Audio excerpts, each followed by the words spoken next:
Name's Milo, and today I'm playing games about kiwis. And you lucky ducks get to see my OBS setup because I have to do a full screen mirror view because of the way this is set up. But yeah, little mini theme this week.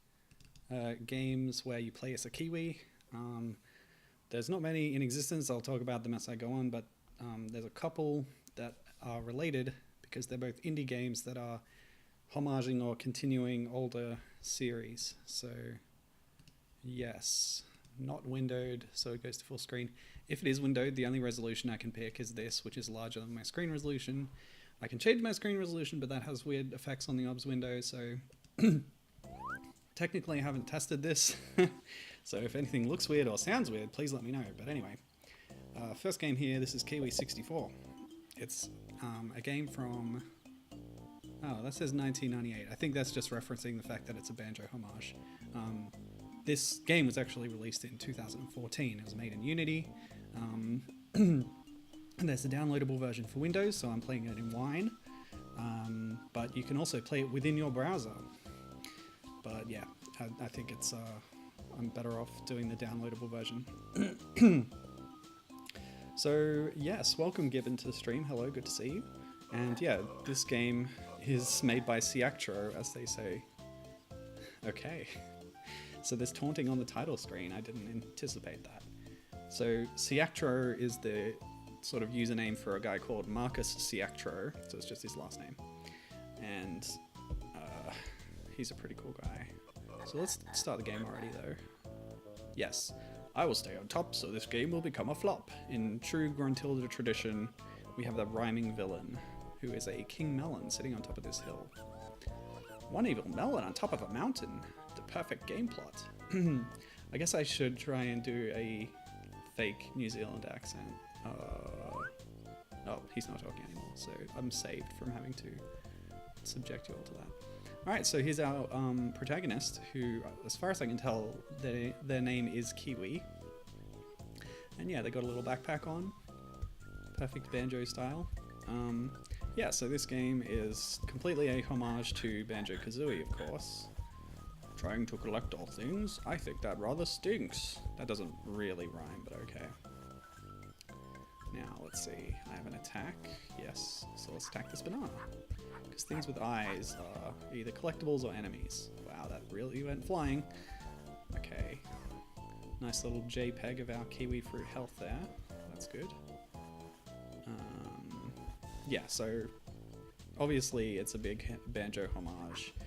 The controls are a little different. The camera is controlled with the mouse, and I'm using WASD to move, space to jump, and click to attack. Oh, golly, okay. Can you guys give me more health? Hey there, we are the Grapes. A couple of our siblings have gone missing. Don't you worry a thing, I'll find them. That was bad. I shouldn't do that. Luckily we got kiwi fruits lying around. Yeah, so it's not just the graphics, the gameplay style. You'll notice also the music is very reminiscent of Grant Cope's Banjo-Kazooie soundtracks. Did you know there are 4 secret letters hidden in this world? I wonder if I get something for collecting them all. I'm gonna go with probably. But yeah, that soundtrack you can hear is by a guy called Jay Moser. All the tracks in this game are taken from a tribute album that he did called Bear and Bird, which you can find on his SoundCloud. Sorry, no, his Bandcamp is where I found it. You will never get me down from here, you fool. I'm just watching you fail and drool.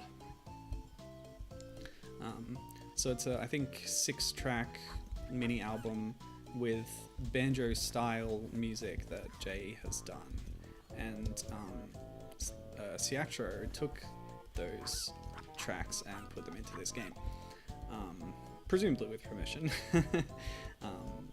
And yeah, they did develop a working relationship, it seems, because Marcus Ciactro made a follow-up to this game. Oh wow, okay.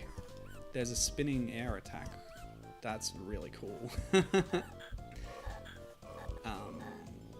Yeah, so Marcus Ciactro made a follow-up to this game called MacBat 64, subtitled Journey of a Nice Chap, which is a similar style to this but more developed. It's a full-size game. It's available for $2 on his Game Jolt and Itch.io pages, I believe, or maybe just Game Jolt. And yeah, he brought on Jay Moser to do the whole soundtrack for that game. Fresh, original tracks, you know, kind of thing. So, help me! I am the true sequel. However, the game developers decided to make a car game instead, so they locked me in here. Satire. A car game? What a sin! I will help you. That's some good old-fashioned nuts and bolts trashing there. Kiwi-65, brilliant. Oh, Gibbon says... oh yeah. Gibbon's reminiscing about a brainstorm session that he was involved with on DK Vine Forum for a potential fan game involving a kiwi and a sloth as a pair in the style of Banjo-Kazooie.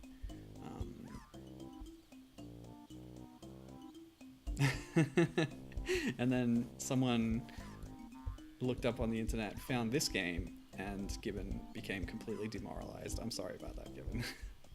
Sorry to give you flashbacks, but I think this game is worth investigating. I do remember it doing the rounds on the DK Vine community and getting some attention.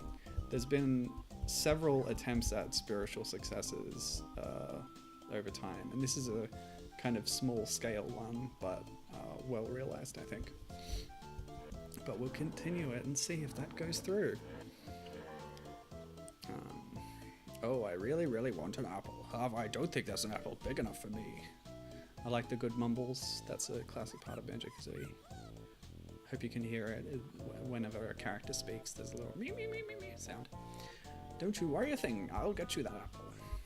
So there is a big apple up there. Oh, it's a red squirrel tail from Conker's Bad Fur Day. Cool. Okay, I can't collect it because I'm not a squirrel, of course.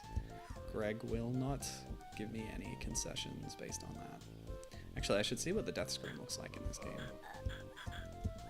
since I have a health bar. I'd need to find more enemies though, and I don't want to lose progress, so maybe I'll get as far as I can. If I die, so be it. If not, I'll start again and then die. Alright. But yeah, we've seen games like Clive and Wrench and QB Jazzy, which had a bit of a snafu with their Kickstarter and then transformed into another game. What's it called? They had a different title for the final project. I think it's Furry Friends or something. Don't remember. Oh, okay. We can attack these huts just like in Mumbo's Mountain. I should have known. Okay, it's a golden lamp. Jump around all you like, but soon you'll fear my might. Hey, nasty claws. So I guess that's the Jiggy equivalent. We're looking for lamps. Not very, I don't know, New Zealand themed, but that's not really the purview of this game. I think the fact that you're a Kiwi is kind of incidental. The game that we'll be playing later on has a lot more explicit New Zealand theming. Please don't destroy my huts. Why would I? It's not like there's something valuable inside, right? Wow. The disrespect. The lies. I don't know. Cool.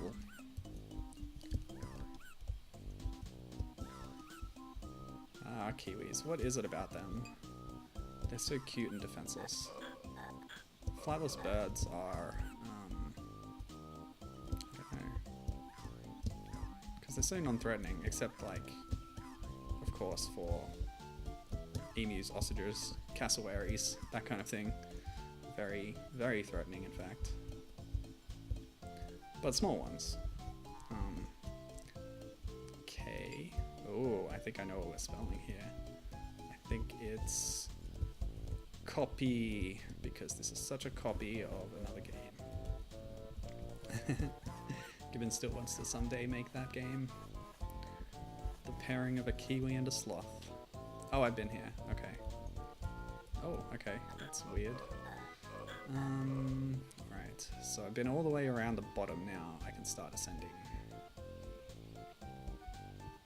Just like Click Clock Wood, really. There's a big tree in the middle and you jump up it. Hopefully there's no fall damage in this game. I don't know. Ooh. So I guess the grapes are kind of ginger equivalents, but with an in-world story for them. There we go. Falling during that cutscene, that was lovely. Oh, wonderful. Thank you so much. Here, take this as a thank you. Oh, you put it on your head. Interesting. I do like how my mid-air attack gives me greater aerial mobility. It's a double whammy kind of thing. It's the same reason the triple peck in Banjo could make you go further. Although it wasn't really as good as the flip flap. No, that was the back jump, like the somersault thing. What was it called? I remember because Bottles calls it a double jump, but it's not really. It just sort of extends your jump and makes you fall slower.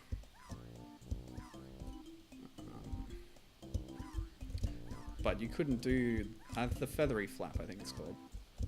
But you couldn't do it out of. You couldn't do it while you were talon trotting, and talon trotting was the fastest way to get around. So doing a triple peck in midair after a talon trot jump was still possible.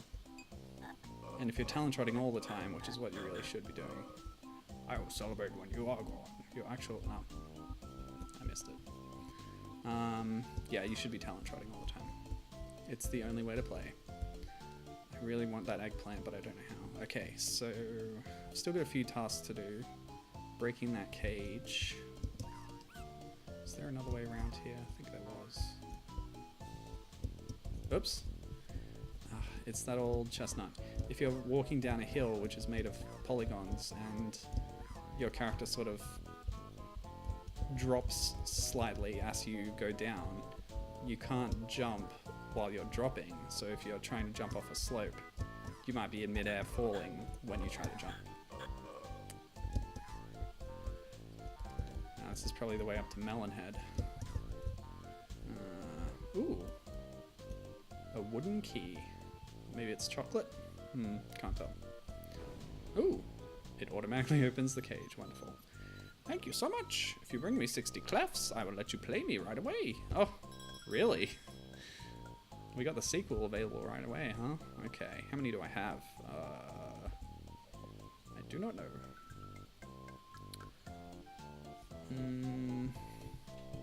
Yeah, let's go down.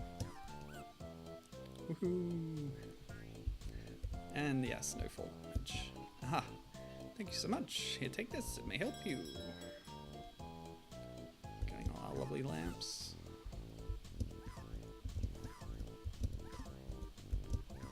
And of course, among the other spiritual successes that were being made by fans, we had the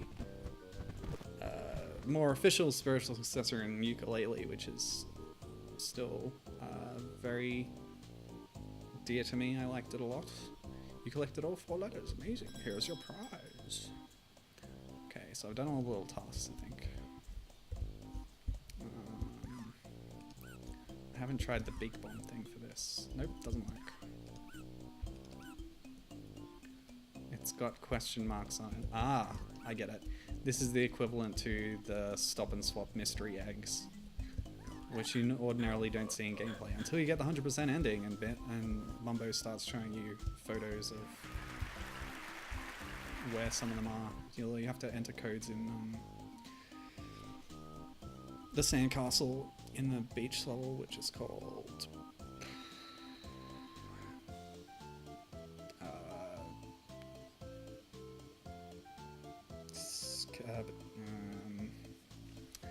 oh, my poor brain. It's ruined me. Hey, you said you'd let me play you, friend.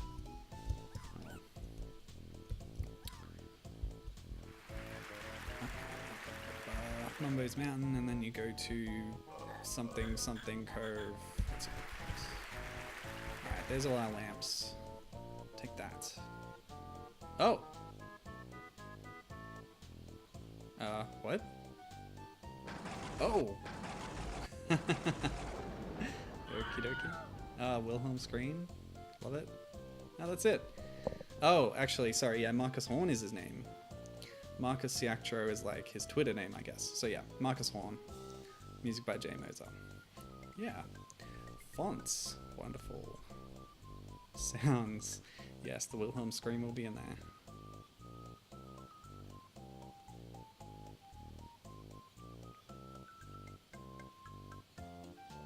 I don't know what Adam Vieira did, but thanks for him. Oops. I dropped my lid.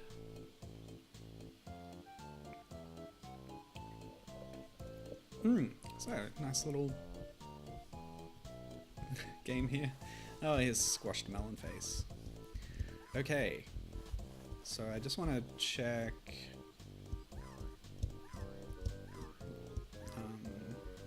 the cartridge, which is a reference to the Banjo cartridges, the BK cartridges you could find in TUI that contained supposedly some of the stop and swap rewards after they couldn't actually get stop and swap working. But yeah, I like that there's an eggplant as a reference to the eggs. Okay, I want to check the top of the mountain now that the Melon King's gone, and then I reload, see if there's any dialogue for going up there before getting the lamps, and then see what the death screen looks like, and that'll be it for this. Yeah, nice little game. Yes, given it's very short, isn't it? It's kind of a tech demo, you could say, but like I said, well realized as a kind of singular world, although even smaller than your average Banjo-Kazooie world in terms of collectibles and such. Yeah, I did find all the clefts. Yeah, okay. So let's see if there's something up here. Whoops! Wow. Okay. Oh, and there is fall damage. Interesting.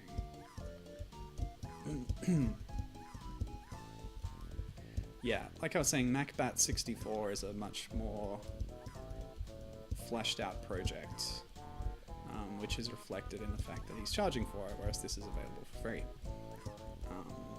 It's actually, it looks pretty interesting. You place a bat, which means you can fly in certain circumstances, and it's homaging the Banjo games, but also I detected some sort of references to things like Mario 64, even Kirby 64, Diddy Kong Racing, there's a kart racing mode. Oh, the void. Oh! Oh, I thought I'd fallen into the void, but it's sort of a void dish. A shallow little dish. That's really strange. Cool. Well, that's the secret, I guess. Okay. Yeah, so I guess that's it. Let's try and reset this. What can I do? Alt F4, I guess? Nope. Command Q doesn't work. I can Command Tab out and then close wine. Okay. Cool. And then relaunch. Just to see every little bit of this game that I can. And we've been going about 20 minutes. That seems about right. Okay.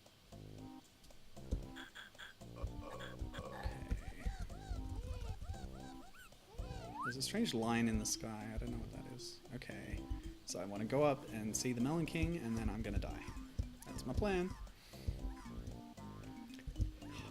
Did getting the letters give me anything? I think it unlocked one of the lamps.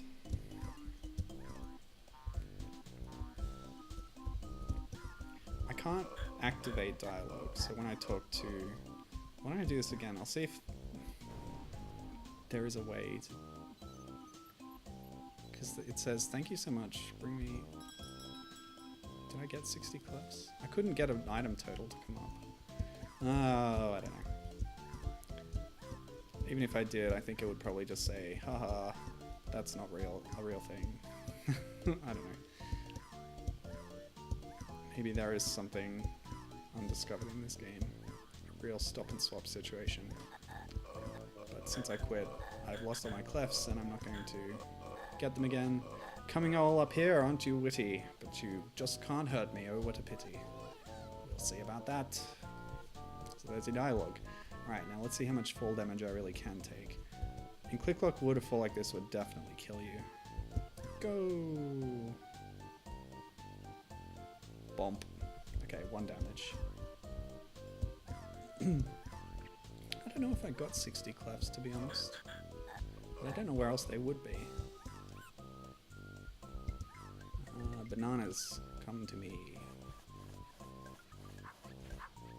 Yeah, for a short game, it's nicely put together, given it. Indeed. Which makes me want to check out MacBat64 all the more. Okay, so the game over screen, very simplistic. Also, apparently, this Kiwi character has some cameos in MacBat as well, so that's definitely worth checking out later, I think. Yeah, but I think that's it. Check out this game on Marcus Horn's Game Jolt or Itch.io pages, and I'll put a link in the YouTube description. But that's it for that one. Luckily, as I said, we do have another game to play today, and it's called The Kiwi's Tale. So, this game was made for a contest, the 2008 Retro Remakes competition, and the premise is, what if the classic Taito arcade game, The New Zealand Story, was made by actual Kiwis and included real New Zealand imagery and references and such. And when I say Kiwis, in that context, I'm talking about New Zealand people, not the birds, but it's still starring the bird. Anyway, yes, so it's called The Kiwi's Tale, Te Kiwi Paki Waitara, which means the legendary Kiwi, supposedly. Although, you know, I don't speak Maori too well myself. So, shall we get started? I don't know what easy mode does, but I think I need all the help I can get, to be honest, to get through the game.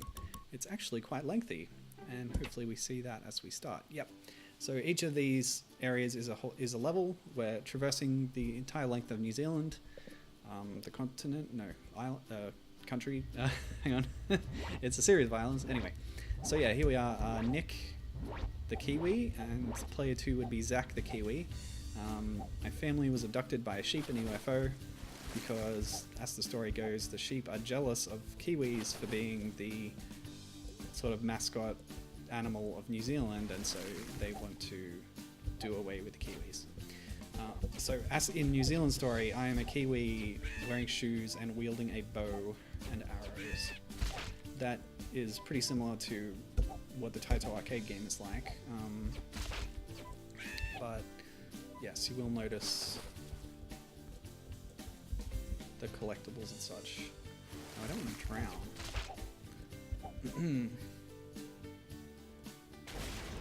Oh, Gibbon's bringing up the Kiwi mobile game, and I know what he's talking about. I'll mention that in a minute. But, yeah. Wait, hang on. No, you tell me what you think you mean, and I'll tell you later what I thought you meant. An alien ship kidnapped my mates. Yeah, right. Okay, so this is a reference to advertising billboards that exist in New Zealand for tui, which is both the name of a native bird and also a native beer, I believe. So that's funny. Okay. Yes, and I have information on all the. It's all in the manual.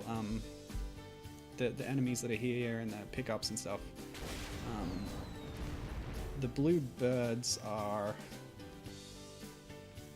Pukeko, which they had another name. I looked it up a while ago, but I forget what it is now.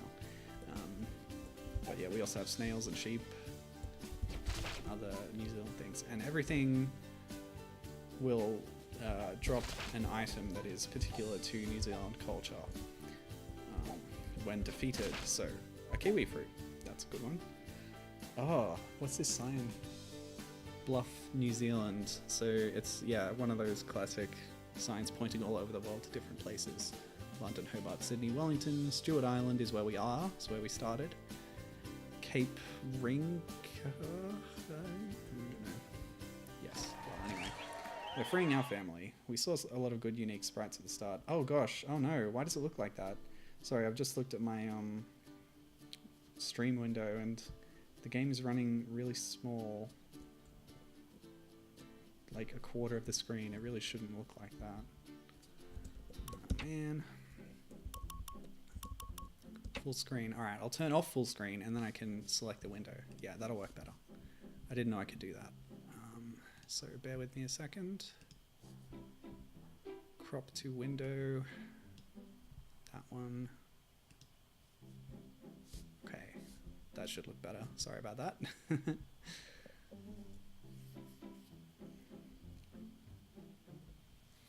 Right, where were we?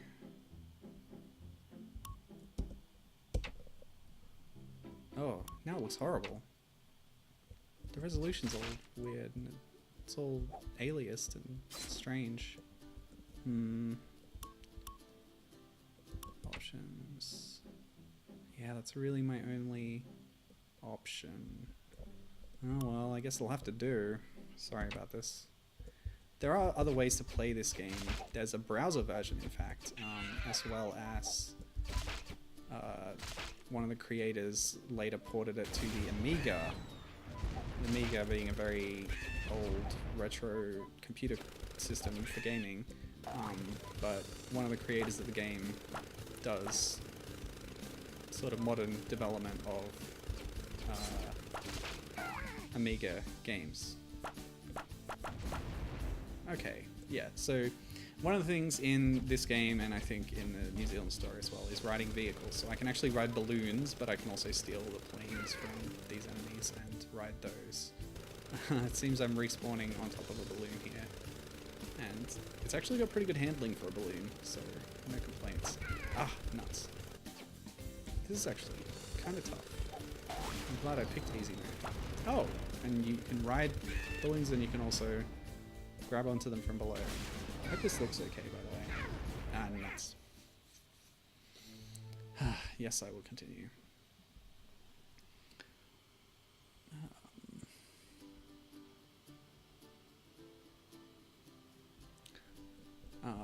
Oh, okay, so we might have started at Stewart Island, but I think the first level was a different place. I missed what it was on that map screen, but this is apparently Dunedin, which is interesting. I know a couple of Kiwis in real life, and one of them is actually from Dunedin, so that's nice.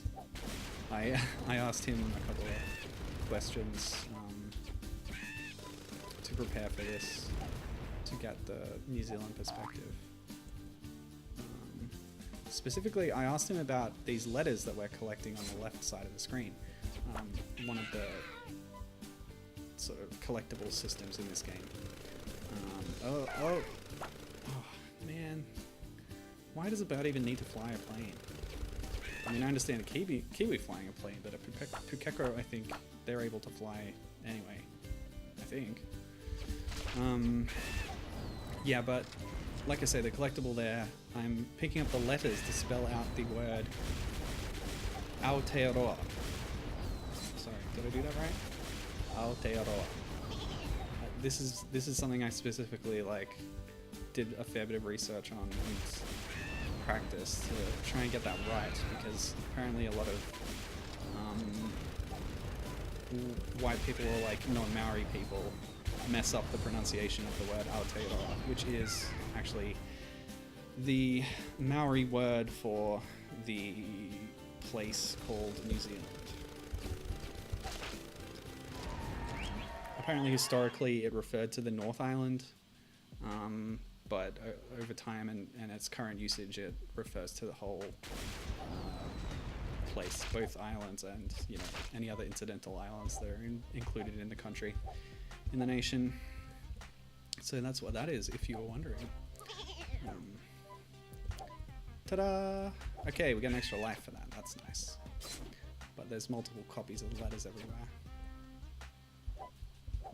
This soundtrack's pretty funky, actually. I like it. Ah, Coronet Peak. Classic. That is a well-known skiing holiday spot. Right, so let me talk about the pickups that are around here. Actually, I'm not done without talking about the name, because part of that pronunciation thing I mentioned, when I was trying to find out how I should pronounce it in a proper Maori way, there's some controversy on the Wikipedia page, or the Wiktionary page and all that involved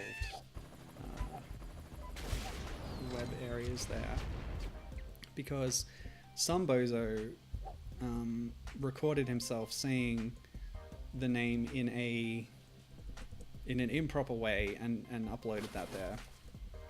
which then caused kind of a flame war kind of thing to happen, where obstinate Wikipedia editors are leaving that as the main default one at the top, and then irate Maori speakers are in the comments going, this is wrong, like, can you replace it with an audio file of someone saying it properly?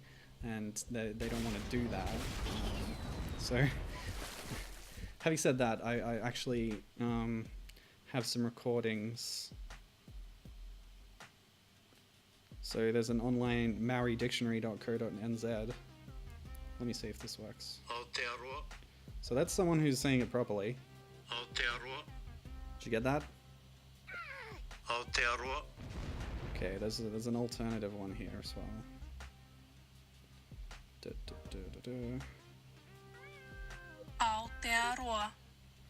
So that's how it should sound. Oh, I'm dying. I'm drowning, actually, is what's happening. Oops. Silly me. All my keys again? Okay. Yeah, so it's actually interesting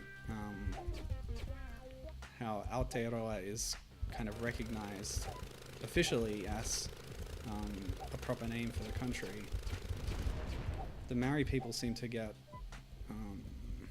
more official recognition than the Indigenous Australian people do in our country.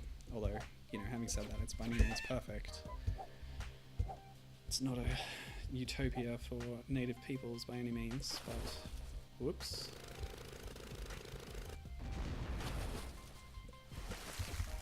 Yes, bats. Bats, bats, bats. Okay. Cool. Luckily each level acts as like a checkpoint. So Dunedin, Queenstown... Oh, Dunedin was the first level, and then Queenstown, and now we're somewhere else I didn't see. But, okay, now we're in a single screen arena.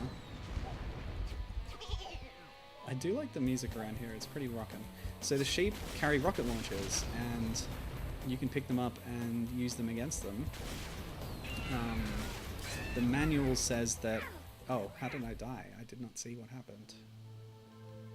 The manual says that the sheep are equipped with a SPNKR Spinka rocket launcher, which is a real thing, by the way. I don't know what it stands for in real life, but...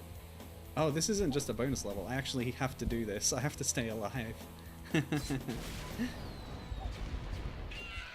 pass this level.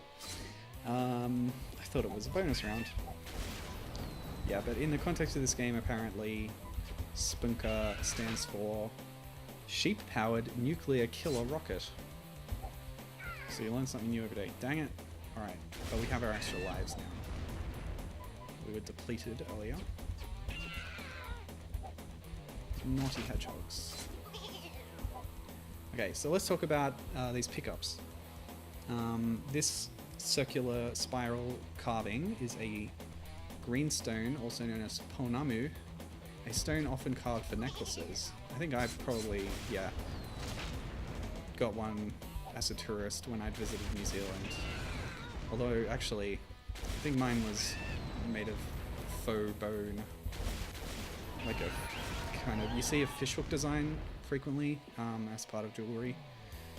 And that's a very common tourist thing to get. What else do we have? So this is an Oscar for Lord of the Rings. According to the manual, extremely common in New Zealand. Most residents have one. Oh! Okay, so that's a kiwi fruit monster. New enemy. What's the red fruit?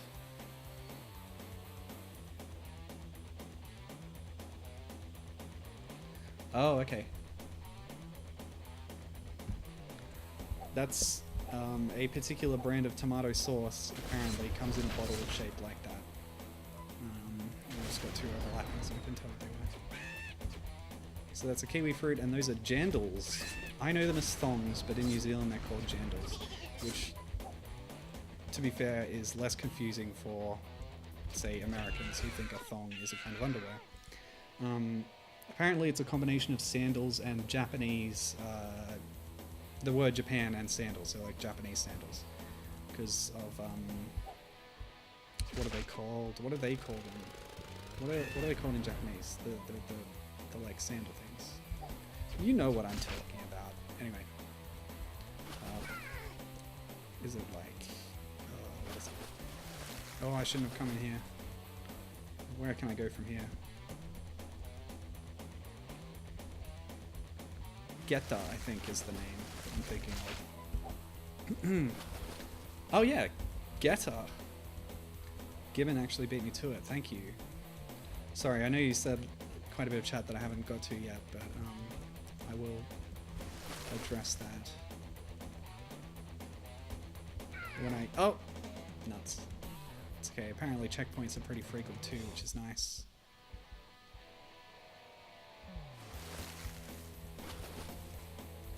Oh boy. Okay. I think I might have missed a Kiwi back there. Yeep. Oh, now what? Okay. Now I steal... What the heck? Okay, it's a sheep in a little gyrocopter. Or helicopter. Let's go get this right. Perfect. Gimme. Now, kiwi fruit is obvious. I don't really know where kiwi fruit got its name, to be honest. Did not research that. No, this is not the way. Oh, this is a way.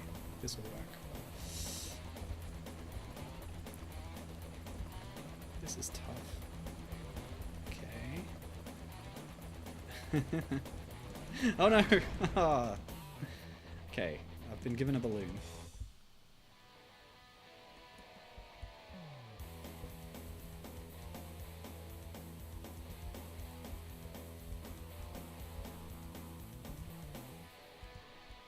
Okay. I don't think I missed one. I think this is the way to go. Alright, so that's the green stone. Ah, that is... Oh, damn. Really? Oh no, was that my last life? How careless of me. These levels are getting more complicated.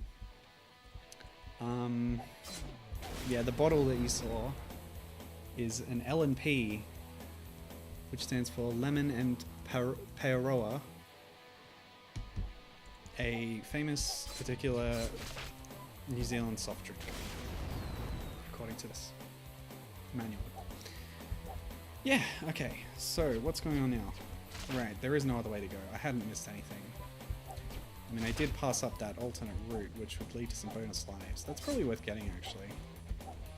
Let's do that. Given calling out the Americans. Ooh, and some knowledge here from Gibbon about kiwi fruit. It's called kiwi fruit because New Zealand were trying to market it as an exotic native fruit when exporting it to foreign markets. I had no idea. Alright, let's steal this plane. Hey bird, come down here. Oh no, you blew up your damn plane. I can't aim up. And that thing's not respawning, so I guess I get one chance at that, and I blew it. Oh well. Oh yeah, Gibbon was warning me about drowning before as well. Oops. Oh no! Yeah, this is the problem, I think. I cannot read chat and navigate these waters at the same time. I do like how the kiwi puts on a cute little goggles and swim cap. In the water.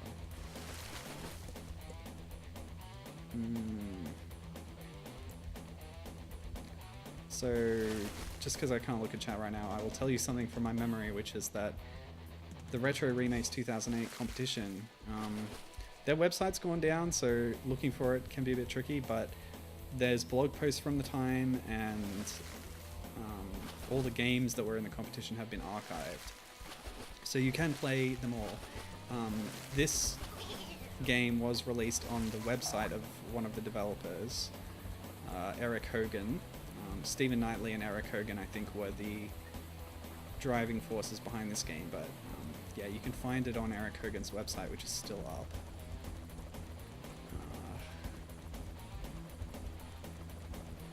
like I said, they released it for PC and on the browser. Eric Hogan later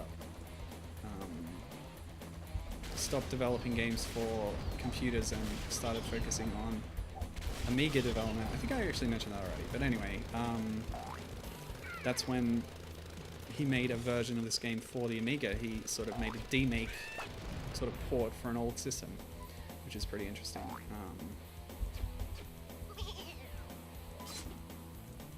And yeah, it's playable there. The screen size is much smaller though, which is why I opted for this version, even though it's not too hard to emulate the Amiga and that would give me access to save states, but I decided to play it this way instead. Oh boy, I have to be really careful. But I do want to tell you about that little toy thing, that red and yellow thing. Apparently it's a kind of child's toy that's popular in New Zealand. I will tell you the name of it when I can look away for 5 seconds. Oh gosh. Woo! Oh boy, oh boy, oh. Okay, so it's called a Buzzy Bee. And if you search for that, you will see that. Oh, poor frozen whale. But over here, that's a typical kind of Maori carving. Good stuff. And I do like that the game gives you a map, which tells me that this level is very straight across to the end. Alright, it's a swimming level like this. Oh, okay. And I think... Oh, dang it, I look away. I shouldn't have looked away. I was going to say, the last pickup that I haven't talked about yet is the rugby ball, because of course rugby is very popular in New Zealand. They have the All Blacks, which is their national team, who do quite well, I'm sure. Don't really know much about it myself. Not a big sports fan. Oh, right, there's a path down there. No, the Pokeko! Oh yes, given with more kiwi fruit facts. Before it was marketed in that way by the New Zealand Kiwi Fruit Board or whoever, it was known as the Chinese gooseberry. Ow, nuts! And in China itself, it's known as the macaque peach. So, yeah. Lots of different names for it. It's brown, it's furry, and it's green on the inside. And if you buy one, it comes with a spife. One of the rare jewel cutlery things. I love sporks myself. I use Spleed brand sporks for almost every meal. Oh look, there's a New Zealand 10-cent piece in the background with a similar Maori style design on it to what you can see on these poles everywhere. Cool stuff. What was I saying? Sporks, yeah, spifes. Unlike a spork, which is a combination tool, a spife kind of has a spoon on one end and a knife on the other. And it's actually a problem for people like my spouse, who's left-handed, because the way that spifes are put together, they're kind of right-hander centric in this world we live in, which is occasionally slightly discriminatory towards the left-handed minority. Not that it's a gigantic deal or anything, but if you hold it in your right hand with the spoon bowl facing up the way you would to eat something, then your palm is against the flat end of the knife. But if you hold it in your left hand, because it's, you know, asymmetrical, it's handed, it's chiral or whatever, then the knife blade is actually digging into your palm. So yeah, that is a problem with kiwi fruit.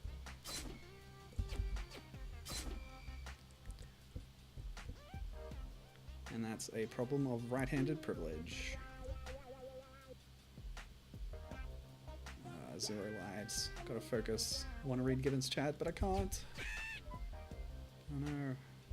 Oh, by the way, when those doors open, the design around the outside of the door is a distinctive kind of Maori design. Also, collecting all the letters of Aotearoa gives you a 1-up, but it also makes you invincible. Briefly. Why can I not? Ah, there we go. Apparently the T is the rarest letter. And they're hiding that in various places as a way of being the final thing you need to get often. Caution, Taniwa. Don't know what pickups do. I don't think I'm getting... Oh, okay. Collecting 50 items will score you an extra life. I don't think I've often got there in the time that before getting a game over. Dang. Okay, so this is the first boss, I guess. It's a big dragon guy. Look out. Let's get those. Then we can be invincible. Get a T while we're at it. Because they're rare. Yeah, take that. I think staying at the top would be good, because like you get more time at the end of the movement arc. So if you're standing in the middle, it'll only pass by. Well, I guess it does pass by twice in its complete arc. Oh, I guess I killed it. Hooray! Okay, that was Taniwa Poutine. Now we're in the Cook Strait, also known as something which I was not able to read. I'm going to take a little breather. My wrists are kind of hurting, and I want to catch up on chat. So,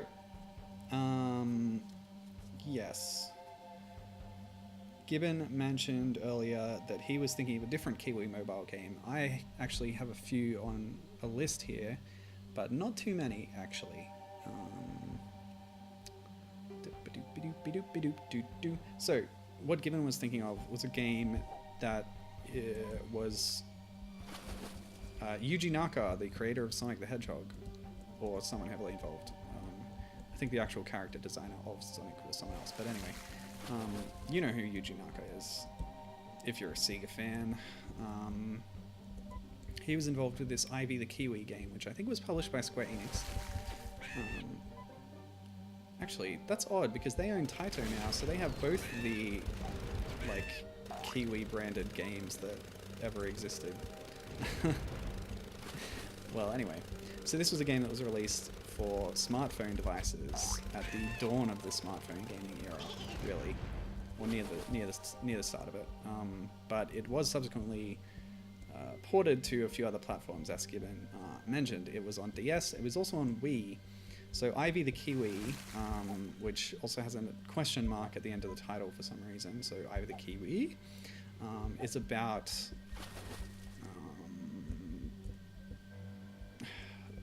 I think it's about a Kiwi, like a young Kiwi that hatches and then has to find its way home because it's lost or something. But in the game, the Kiwi kind of has Ivy, I guess is her name. She kind of has a mind of her own, and you direct her around by drawing things on the touchscreen. So that naturally lent itself to the DS touchscreen as well as the Wii pointer controls. Yeah, so I think the idea is that you draw like lines that become kind of bouncy vines that then you bounce the Kiwi off. Yay! Extra life. So yeah, that's something that I've looked into briefly at various times.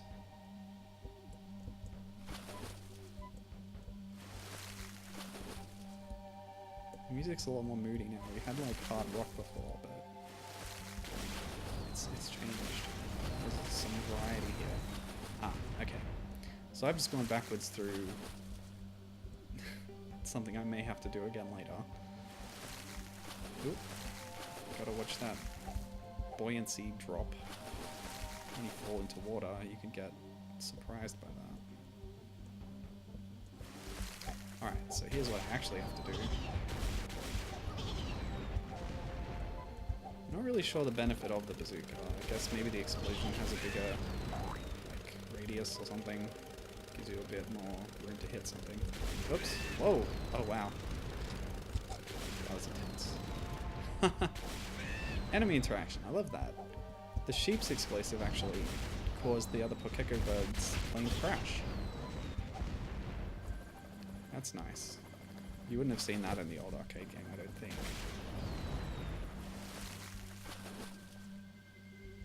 Mm-hmm. Yeah, so Ivy the Kiwi, that's a thing. I think I've said all I can say about it, probably.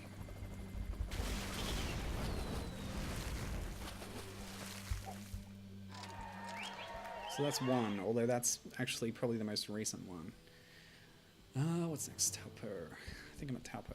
Or maybe I miss a saw. But anyway. We're actually getting through this game pretty well. I wonder if I'll have enough for the full 2 hours. Maybe not. I didn't have New Zealand Story or Ivy Kiwi prepared. I was just going to do these 2 indie games. So if I run short, I run short. That's fine. But yeah, speaking of that other game, The New Zealand Story is a classic game from the 80s that Taito put out on arcades. Oh no. Okay, so this is a very vertical level, as we can see from the map. I like that they've got different kinds of level structures in this game. That's nice. Playing with the format. And we've also got a quite different music track this time. So plenty of variety there too. Okay, so we're getting closer to Auckland and Rotorua. I've been to Rotorua. There's a very distinct smell of sulfur around the whole town. It's built near some natural volcanic, well, the main feature is the mud pits, but, you know, you've also got gas vents and such. What does that say? Light no fires. That aliasing is getting me again. And I apologize for it again. I wonder if I can... Nah, I can't make this window any bigger. Oh, they've given me a balloon. Let's use it, shall we? Oh! Ah, sneaky bats. What kind of bat drops spikes on you anyway? What was I saying? Rotorua, yeah. Like, there's a traditional practice of cooking that involves wrapping your food and then burying it in one of these hot mud pits because it's a natural source of heat. Yeah, this balloon's kind of trivializing some of the platforming in this level, but oh well. I'm not complaining. Whoa, that's a lot of bats, dude. Yikes. Alright. So, are we now at... I don't know. I couldn't... Yeah. Tip Top, we have that too. Wait, real ice creamier? Ice creamy something? Tip Top I thought was bread. I guess we don't have the same Tip Top that New Zealand does. This must be a dairy. Which is what New Zealand people call a corner store.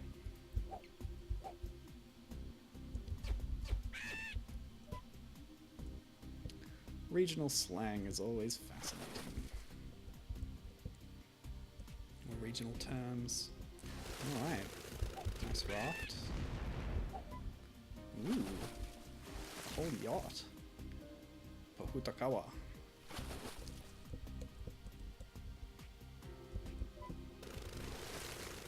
And this says bravado.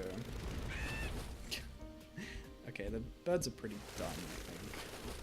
But then most birds are. Except for like parrots, things that live a long time, learn to mimic human speech and such. Alright, let's fly with style. Nice little flying cap on there. Ah!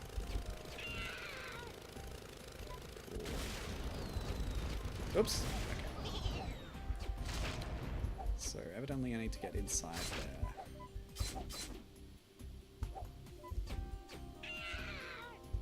I can carry a rocket launcher easy. Oh no! Got to start again.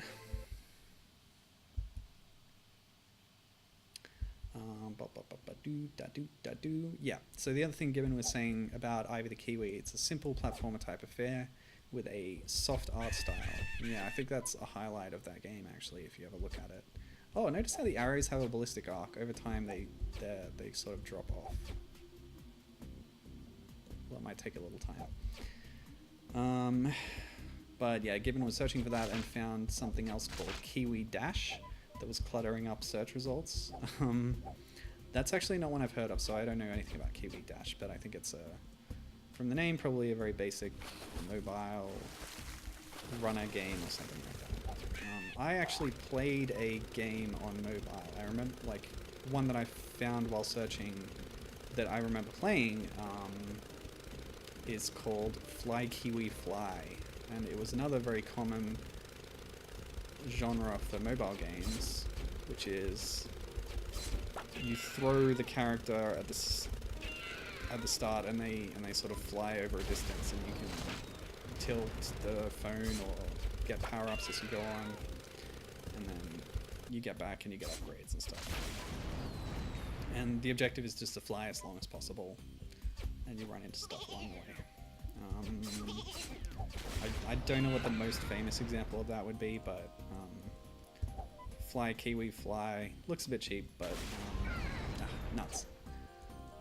But yeah, I remember playing it, and I guess it was pretty fun. Alright, let's drop off. Perfect. Hey, what are you doing in here? Alright.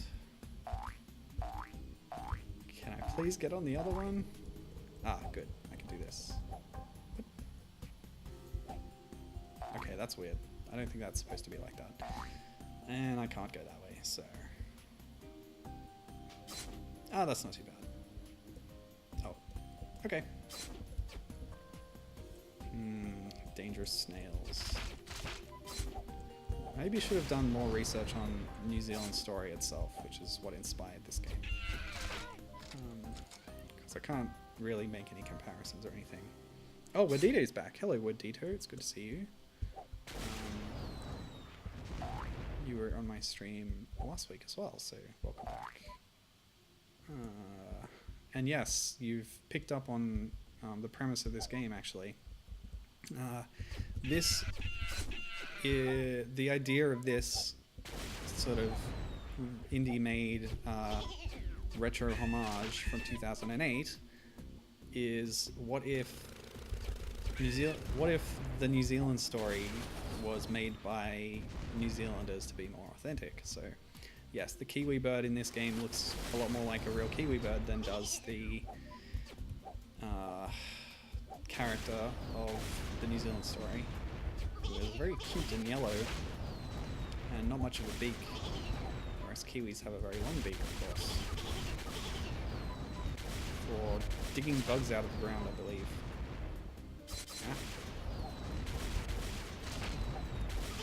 It seems this rocket launch has infinite ammo. Just like Solid Snake. Cool. Woo! Approaching the end, we're at Mount Ruapehu. Ah, it's another one of these levels, okay. That's a problem. Yes. And the balloons have health too, I don't think we really mentioned that, but they go from green to yellow to red and then are destroyed.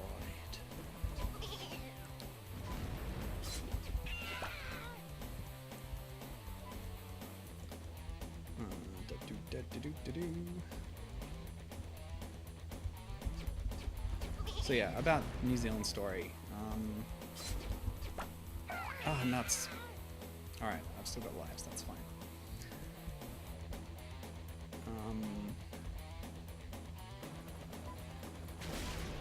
Yeah, so also on the DS, just like Ivy the Kiwi, Taito was making some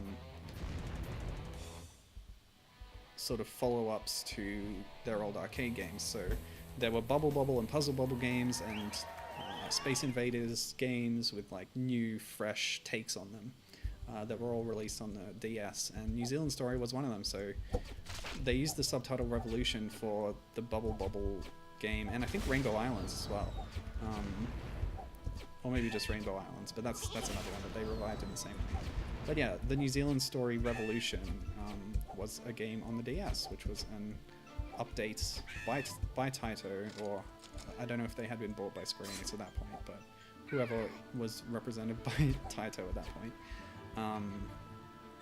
yeah, updating the original arcade game, and as far as I know, it's a full sequel, just in a similar style, and it's got all new level designs and such, and it uses both of the screens, and I think it probably has touchscreen gimmicky minigame stuff as well. I think that was a feature that I saw of that game. So that was a nice thing to do, to put out a game like that. You know, because Taito did it out of charity for us gamers, of course. But either way, it represents one of the few Kiwi games out there, and it's just sort of a sequel to one of the older ones. So,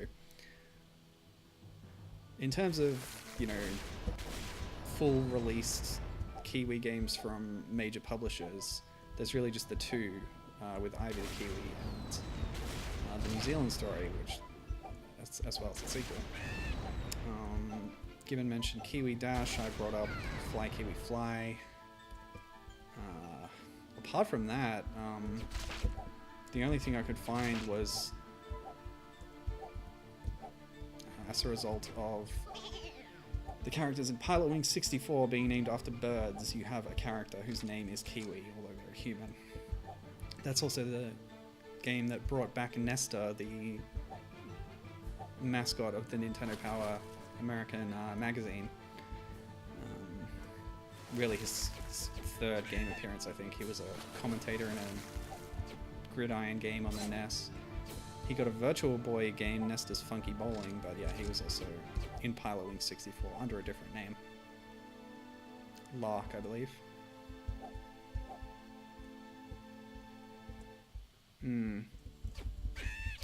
So that's really it for Kiwi stuff, I think.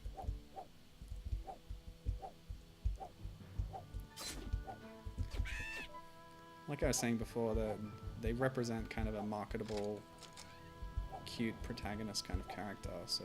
Oops! Oh boy, this is getting dangerous. Gotta keep that momentum up to make these jumps. Okay, great. Okay. Oh, wow. Whew. Alright, this is really dangerous actually, because I've got no lives left. If I can find an O, I'll be set for now. Just need that one O. Give me that O.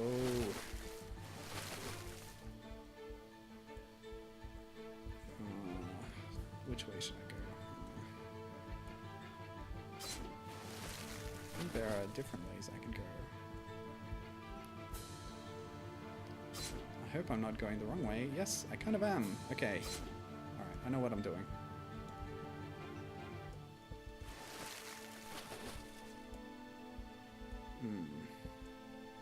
You know, I never really talked about the reason I'm playing this today. It ties back to the game club once again. Our friend Lifeforce, who is from New Zealand himself, actually, nominated for us to play Beneath a Steel Sky, the classic point-and-click adventure game by Revolution Software. I decided not to play that game itself on stream because it contains mature content. It's also, I don't know, the way I'm playing it, at least, is kind of fumbling around and rambly and have no idea what I'm doing, so didn't know if that would be really good material to play. So what I did after that, because that game is set in a future dystopian city located in Australia, I started looking for other games that were set in Australia. And there's a category on Moby Games for games set in Oceania/Australia. So I was just searching through that, which is a good way to start when I'm picking themed games for a stream or something. Sometimes it's enough to just do that. Okay, Tokoroa. But yeah, that list is very much inflated a lot by games that are set in sort of the Pacific theater of the Second World War, I think is what you would call it. So there's a lot of that counts as being an Oceania. And yeah, war type games, whether it be flight sims or naval combat sims, and other sorts of games. Oh, yeah, okay. Off to a bad start in this level. But there's also a lot of sports games in that list that just have arenas or locations in Australia among other places. So you really got to search through this long list to find Australian themed games. And I didn't really come up with much, to be honest, which is why I kind of shifted gears and went for New Zealand instead of Australia. And then just ended up going for a Kiwi mascot as the theme.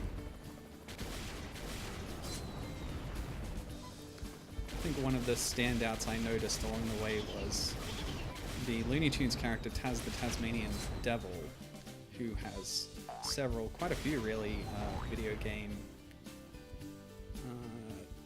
adaptations or whatever to his name. Many resulting from his animated series in the 90s. We shouldn't wear flatmates. Okay. Wow.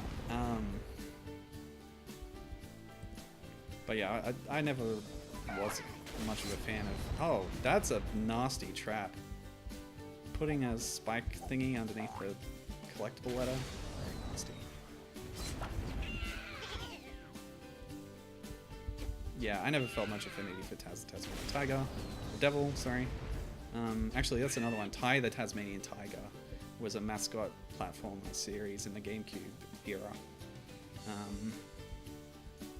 So I could have played that, but I didn't. Okay.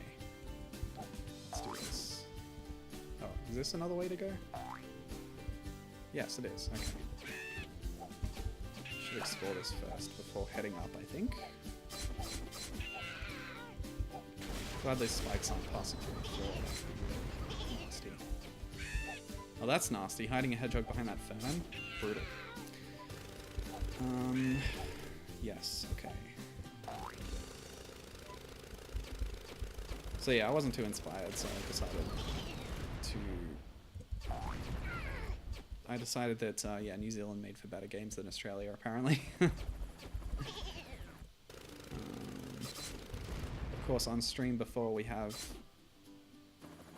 discovered, by playing Danger Girl, there was an Australian character in that with a really shocking fake accent that was very amusing to me. I can jump up through here, can't I? Yeah, okay. Oh, this is a bit of a maze. Can I pass down? No, I cannot. This reminds me of something from Super Metroid, actually. You know, that area on top of Crateria before you get to the wreck ship. And there's like a kind of maze. Actually, there's a similar one in Meridia as well. Yeah. That's pretty fresh on my mind just from watching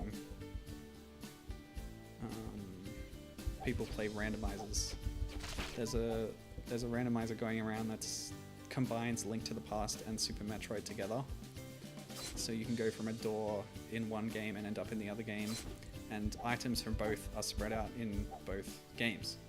So that's a really strange concept that actually works pretty well. Okay. Right, one more. And I think it's probably got to be up that shaft. So. Ah, nuts! That sucks. Oh, that's very frustrating. Oh, I missed a bit of chat earlier. Given, I've talked to Gibbon a few times about Faction Paradox, which is a Doctor Who spin-off.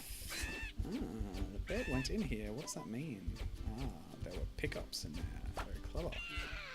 I like what the designers are doing here with some of these hidden collectibles and hidden secrets and such. It's pretty nice.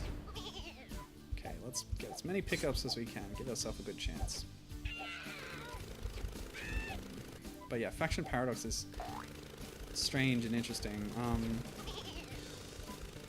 Necessarily as a result of being a spin-off in this way, it can't use any of the official Doctor Who terminology, so they sort of have equivalents for a lot of stuff to tell Doctor Who-ish stories that are around that universe, but not official.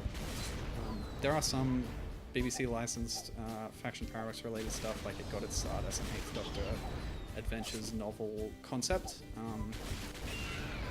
but yeah, it's expanded beyond that since, and it's really quite cool and interesting. Oh, that damn hedgehog. Okay.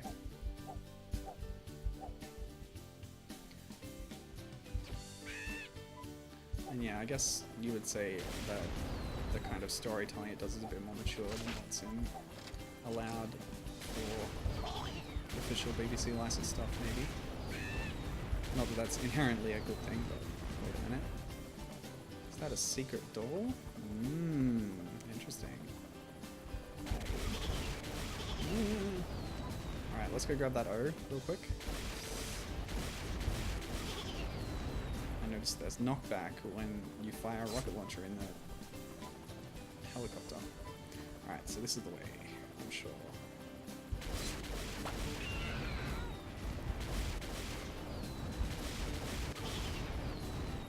Rockets also go straight, unlike the arrows, which drop off. But is that their only benefit? I'm not sure. Oh, this is where this comes out. Okay. So if you go up that shaft, you come out here. And that's an alternate way. Huh. So maybe if I go this way, I will end up at that other cage eventually. One way to find out. Anyway, the reason Gibbon mentioned Faction Paradox, because I've been getting into it lately and talking to him about it. I got some more books in the series for my birthday, actually. But he says that there are a couple of Maori characters in there, which I did not know. And of course, saying that there are characters in Faction Paradox, it's a kind of sprawling meta-series that covers many media and has different sets of characters, so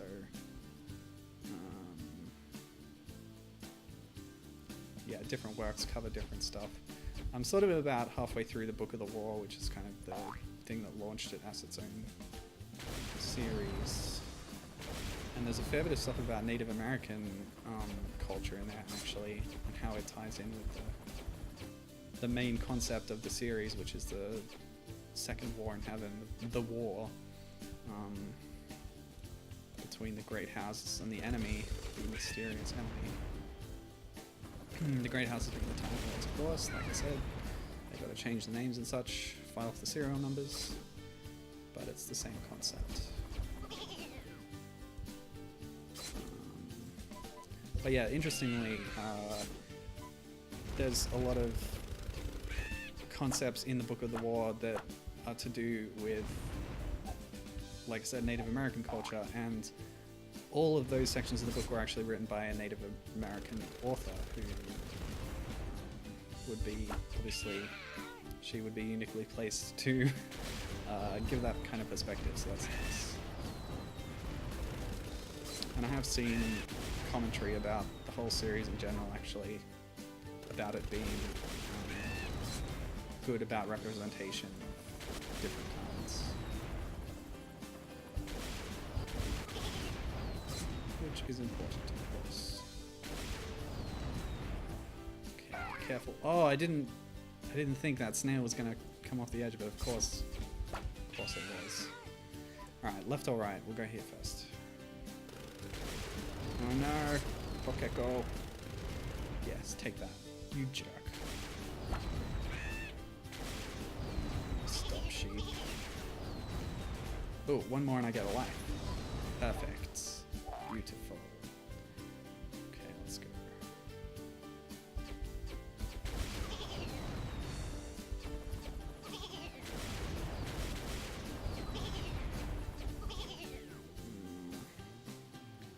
Almost there. Almost there. Alright, let's go the other way. There's no reason to go past that.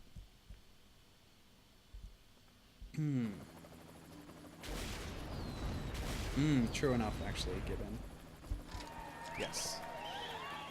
Oh, getting towards the end, Sky Tower!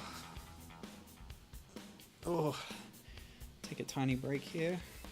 Yes, so Gibbon says that the storytelling is more mature for what's allowed these days now that the show is back on the air, which is true enough because the 7th and 8th Doctor novels that were written while the show had been cancelled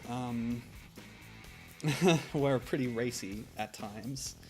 And yeah, they've scaled it back now that it's, you know, it's a family show, it's a family brand, so yes, as he says, it's just continuing the tone of what the novels were doing for the whole of the 90s. Faction Paradox and Iris Wildtime both continuing that.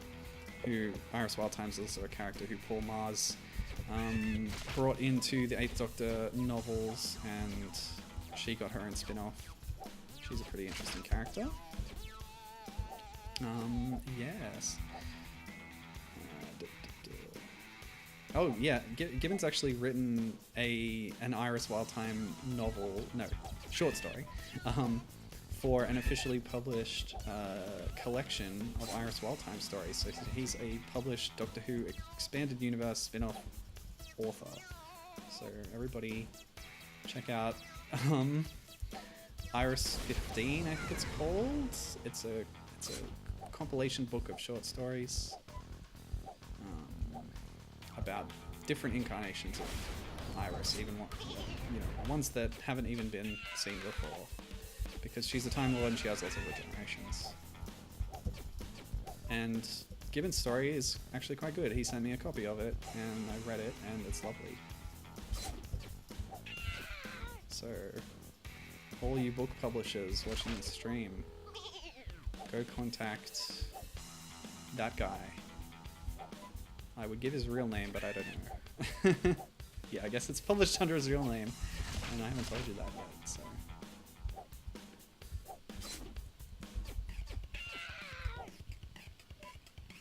Just read the whole book, and his story's in there somewhere.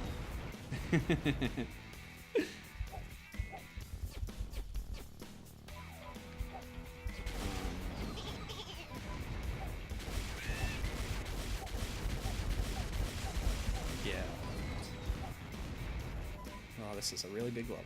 Okay. Continue. Oh, I want that. I really want that. I kind of need that, actually. Let's do it. Yes! Extra life and falling all the way down. And while we're invincible, just grab that T. Perfect. Okay, yeah, Gibbon says, someday I'll finish writing my treatise, if that's the right word. A long-form pitch, basically, for a Faction Paradox novel. Ooh, I'm interested in that.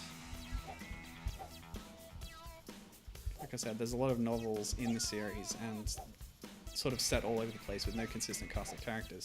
So there's a lot of scope for different sorts of things to happen in that universe that you could write about. There's a whole sub-series about the City of the Saved, where the entirety of the human race over its entire history of the universe has been backed up in a city that's the size of a galaxy. Ah! Oh no! Okay, that's cool. And that city is also personified by a character who's from the 8th Doctor novels, who was all like there all the way through. Oh, okay.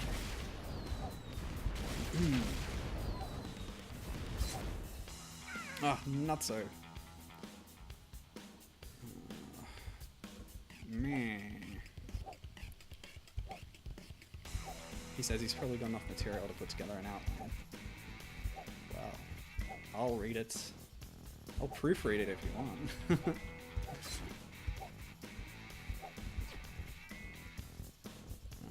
He says he wants to write a novel about Siteka. I don't know what that is. I haven't got up to the S's in the Book of the War yet. But it could be something else.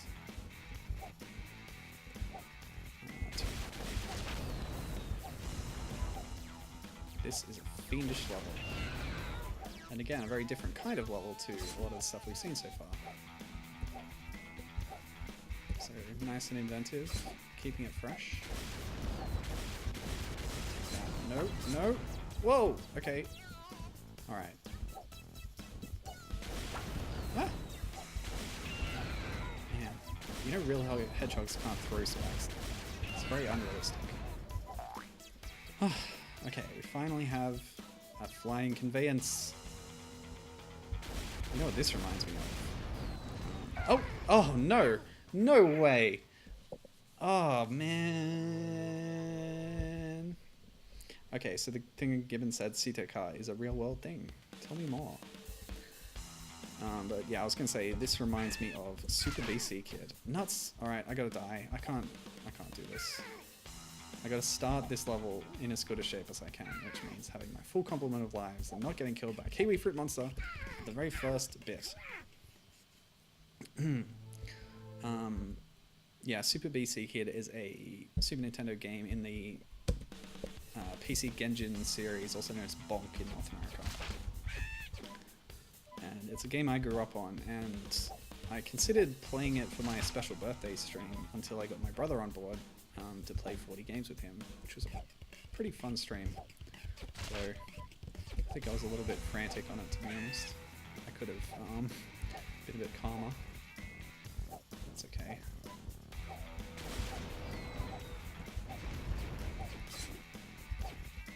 You little jerk, get away from me.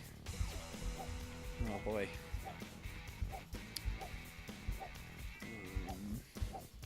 Yeah, but anyway, there's a bit in Super Basic Kid where you climb up basically Tokyo Tower. And it's not dissimilar to this. Although I wouldn't call it incredibly similar, to be honest. No, no, no, no, no. I almost landed on that. Oh, you're kidding me. Very well aimed spikes there. From that hedgehog. Oh boy. So what do we need for another life? An E and an O. Huh? Oh, those spikes really scared me.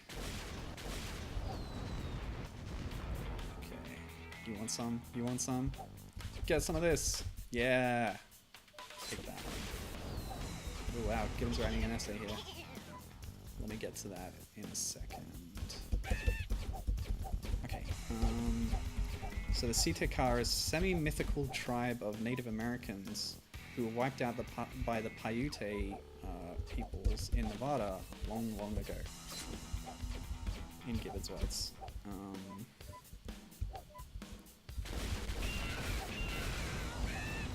And let's see. What's mythical about them is that they were pale-skinned, red-haired, and giants. That's interesting. Yeah, I don't really need that right now, so I might come back for it. For now, I will continue. Actually, now that all the enemies are gone, this is a good time to do this. Yes.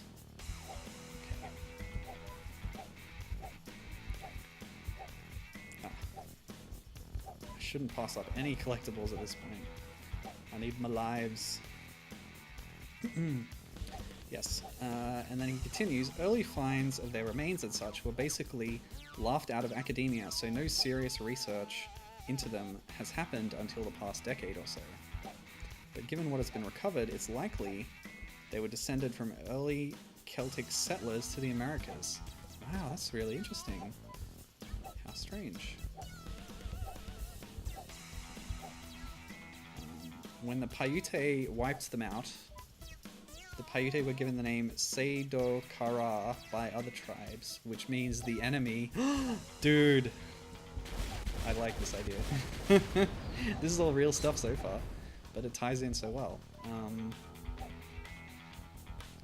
With the remote stuff that the faction was doing in North America, and the enemy and all that stuff. Wow, this is working out really well.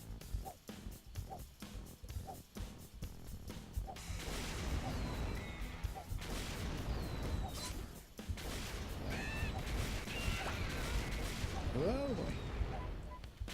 One thing that the faction and the enemy and the time the Great House do is meddle in proxy wars and such by affecting local people. I haven't fallen off once, yeah, right. So I think, yeah, the yeah right advertising campaign. Something that New Zealand people would probably know. Right, so we can't just ride this all the way up in the sky. We need to go to the left and find the Kiwis. And there's one more above me. There it is.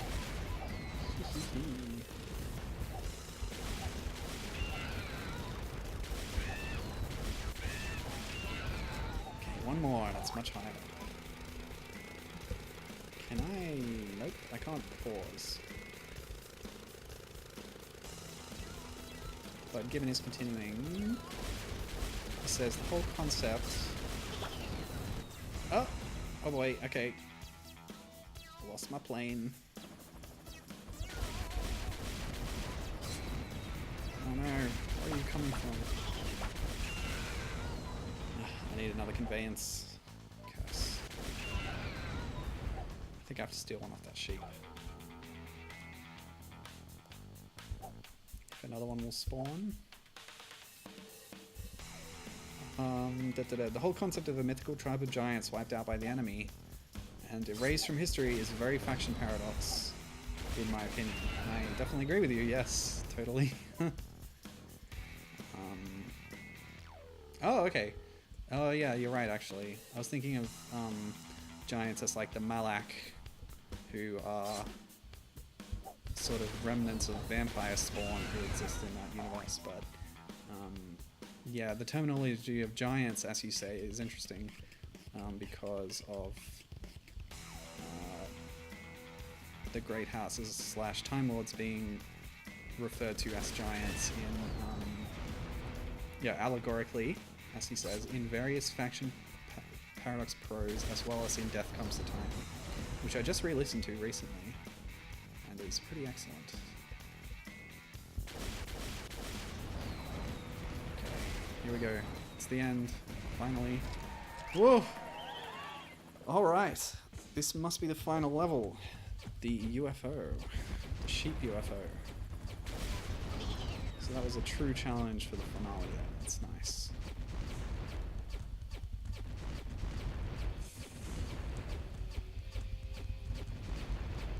Oh! Nah. Okay, we got 4 lives. Those built up lives are coming in handy now. Oh, we should go grab that bazooka. Maybe it does more damage. Oh!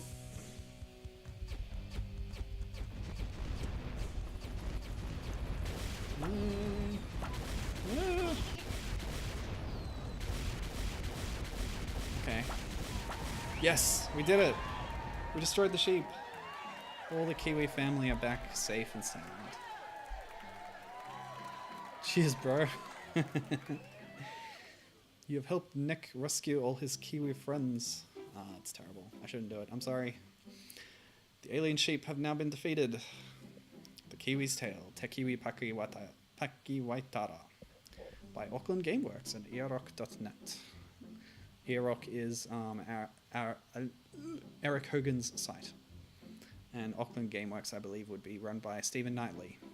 And there's the other people involved: Joshua Smith, Matthew Gatlin, Kai Kasai, and all that lovely music made by all these different people: Kara Scott James, Pulima Salima, Daniel Thomas, Reese Buter, Marshall Smith. Special thanks to Cobra Blade, Mark Sibley, Kirsty Wynn, Vijay Prema.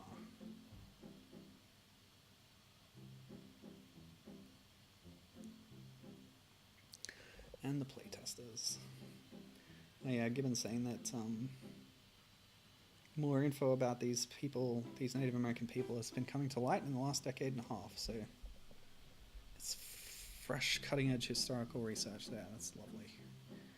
Oh yeah, and there's a translation, at least one. I think there were more on the website. And yeah, New Zealand Story, 1988. Thanks for playing, and thanks for watching. We're a bit early, so I think I'll do one little final thing that I was planning on. So I talked about the Retro Remake contests from 2008. This game came out as a result of that, as well as some others. There are actually 6 different categories that were available in that. One of the categories only got 1 entry, so... But this is sequels that weren't, I believe. Games that deserved a sequel but didn't get one. Among other categories, there's just like straight remakes,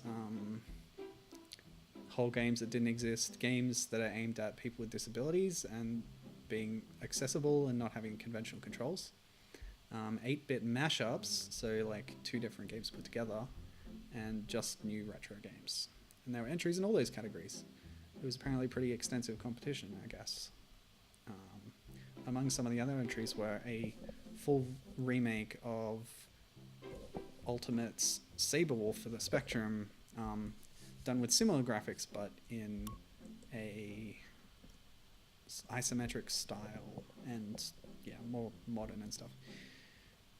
I'm gonna do 2-player real quick to see what that looks like. Oh, it's split screen. That's really interesting.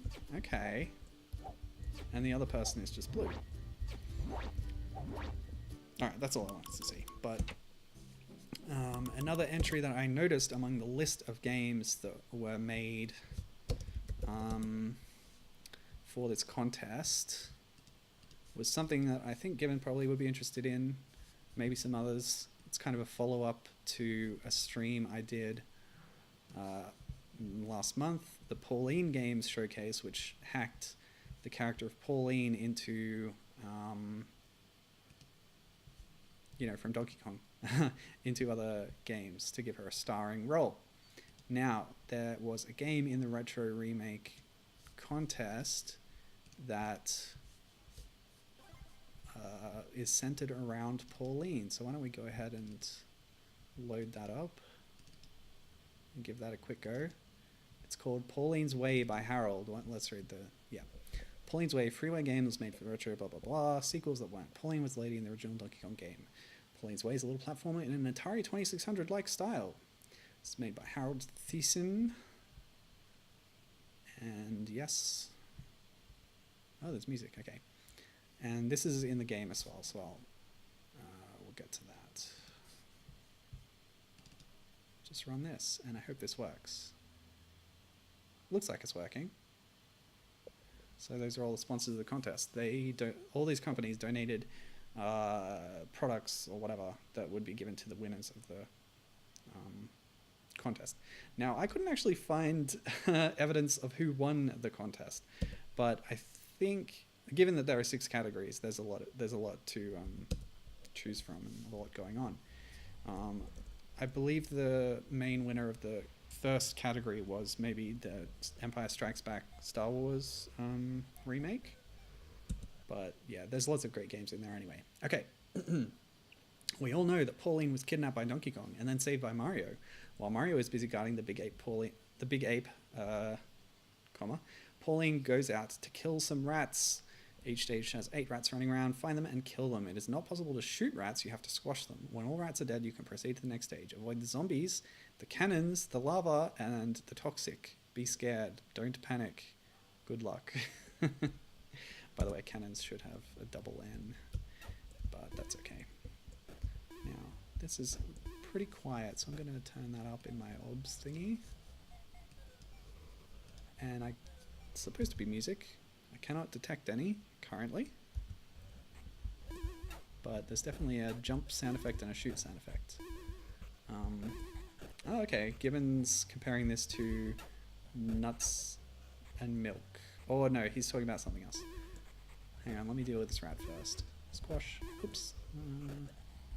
Rats. Oh, blood. I didn't realize this was so violent. Okay.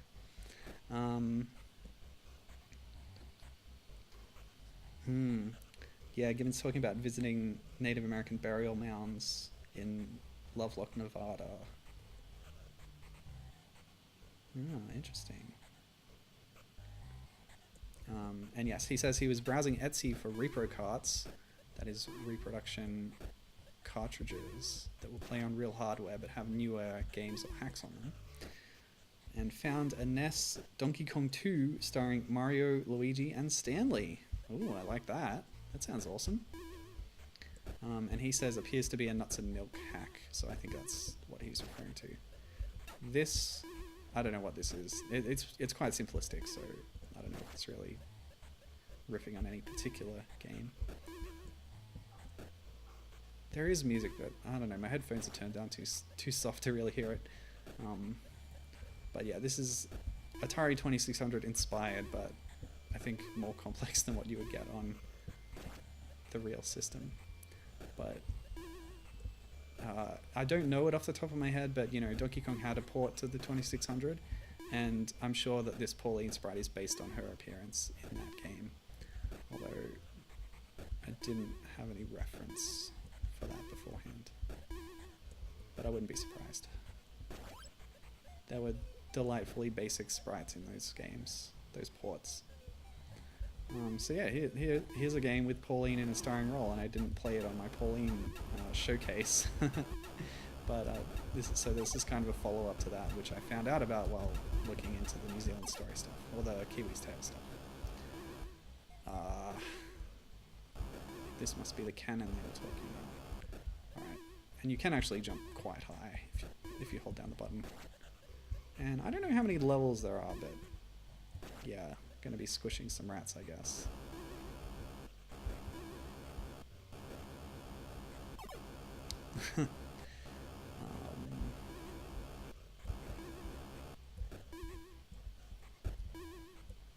Cool.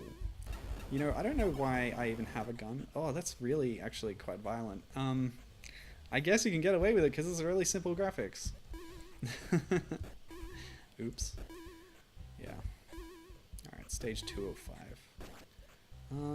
Should I play this whole thing or should I just pack it in now? Yeah, I might stop now. Just this game exists. You can check it out and play it yourself if you want. Search for Retro Remakes 2008. There's an archive.org package where all the games that were submitted in the contest are available to download there. And some of them include manuals and stuff.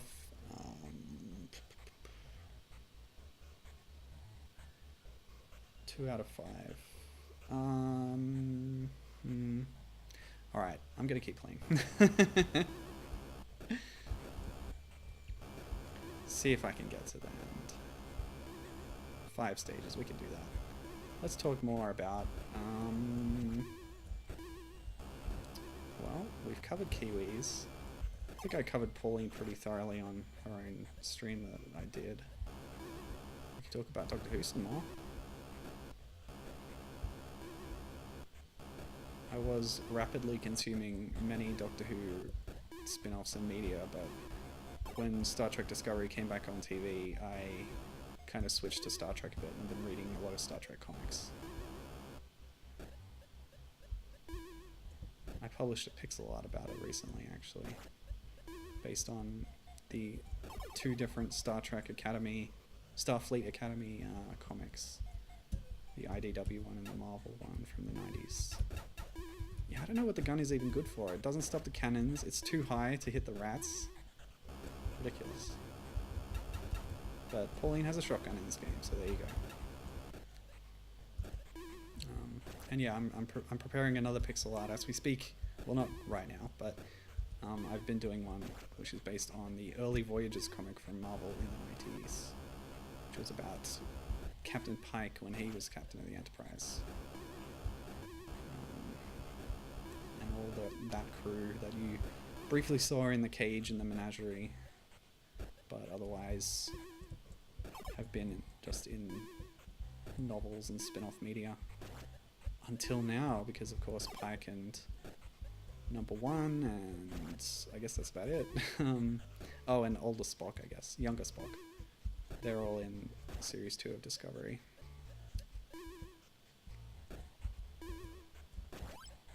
Huzzah! We squashed the rats. Yeah, one of the weird things about really any media involving Number 1 is her name. What is that? I don't know, but I don't like it. That's clearly the lava down below. I don't remember what I was warned to watch out for, but that was definitely something that I just destroyed. Oh, a zombie! Yes, I see now. The head tilted backwards. Yeah, it's a zombie. Yeah, number 1, who is Pike's first officer. Executive officer. Second in command. She's a pretty interesting character. Because she's kind of mysterious, and every time a novel or some other spin-off thing tries to give her a backstory, they're all completely contradictory because everyone has different ideas and none of it has any precedence over the other media that exists, so like they're not beholden to anything, so they just make something up. For example, the character of Morgan Primus in the Star Trek New Frontier series by Peter David, novels and comics and stories. Okay, we gotta die. Yeah, Morgan Primus is implied to be number 1, living in the next-gen era. She's also immortal, which is inconsistent with a lot of other portrayals of number 1, but that's my favorite one that I've seen in terms of depictions of her. But yeah, this comic gives her a name. It's Robbins, and Pike starts to say her first name in her introduction, but is cut off by her saying, "No, I don't like it. People using my first name." Yep. So yeah, it is kind of annoying how a lot of Star Trek media tries to be like coy and clever about not using her name, but they pretty much address it up front in this comic, which I appreciate. Discovery, for example, doesn't even like, do they have a yeah, they don't ever really mention it, even as like a slide joke or anything. But the other comic, damn it, there's an IDW comic series by John Byrne set in her younger years, kind of ignoring the New Frontier stuff again, because according to that, she's from like old Earth, like pre-industrial Earth, I believe, or at least she grew up in a farming community or something, I don't know, and has lived for many hundreds of years. But anyway, yeah, John Byrne's Crew comic does some wink wink jokes about her name, which I'm kind of bored by, to be honest. So this is what the gun is good for. Oh, the zombies come back. I see. Ooh, that's bad. Okay. Of course zombies come back. It's only natural. It's only unnatural.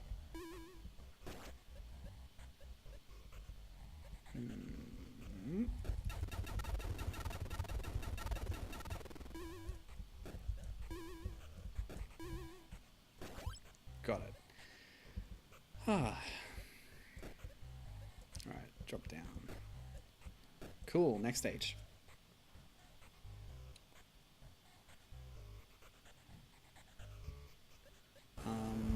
Alright, given making a Star Trek Doctor Who connection there with the Doctor on Voyager. Yes. It's too bad they were going to do another Star Trek Doctor Who crossover thing at some point. What was that? Something that fell through. I don't remember what it is now, but there is an actual comic miniseries that crosses Matt Smith with the Next Generation. It was okay. But yeah, Gibbon says Robert Picardo, who plays the Doctor, loves wearing his "You Never Forget Your First Doctor" shirt to Doctor Who cons. He's fantastic. Probably the best character on Voyager, to be honest.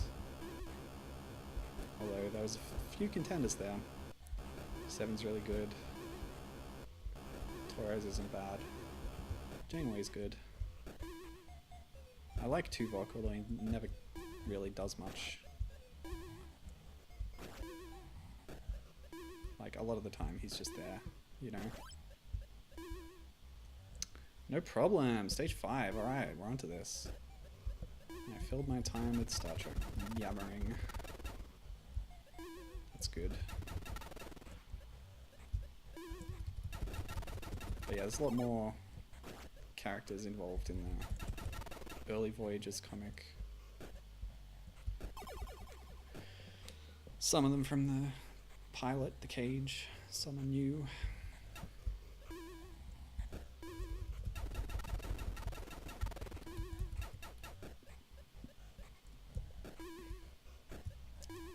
There's the requisite weird alien in Nano who is purple and for no reason at all has psychic pyrokinesis powers and can start fires with his mind. That's just a function of his race. Everybody can do it. He feels like a character who was created with an X-Men philosophy. Like, here's a new character. What's his special power? Mind fires. Like, no, Star Trek characters don't really need that. But okay. It's cool. And there's a bunch of other characters that seem to be fulfilling, like, original series, filling up the cast with minorities to show that the future is really diverse and stuff. So there's a South Asian lady and an African guy who has like tribal headgear and tattoos, which I'm not sure if it's racist. It's a little odd. And there's of course the Italian nurse,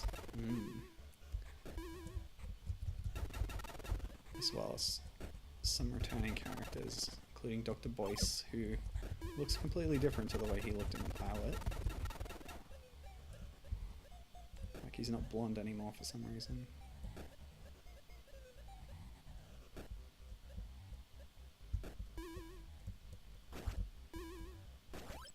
Oh, that's right, Robert Picardo is in The Light of September.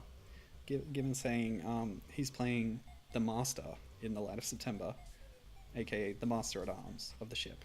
Which is a sly little joke. All rats are dead! Congratulations. Alright, I was wondering if the... Oh no, that's just the screen, the title screen. Okay, I was wondering if there'd be a boss fight or if Donkey Kong and Mario would show up, but no. That's Pauline's way, and I did the whole thing. So that was fun. I'm glad I did. Okay, so that was the Kiwi stream with bonus Pauline content. Yeah, this was fun, and yeah, recognizing the work of Marcus Horn and Stephen Knightley and Eric Hogan and the other people involved. They did good work there, building off older concepts. So well done to them, and I think I will check out, yeah, their other games. Eric Hogan certainly has other games available, but I was also interested in yeah, Marcus Horn's MacBat game, so yeah. Oh, I just noticed that bottom bar is visible. Usually I cut that off if I prepare better, but never mind. The UI bar on the bottom of the screen, that's a VirtualBox thing. Anyway, that's the stream. Thanks very much for joining me. It was good to have chatters and viewers and stuff. So I'll see you next time. Bye-bye.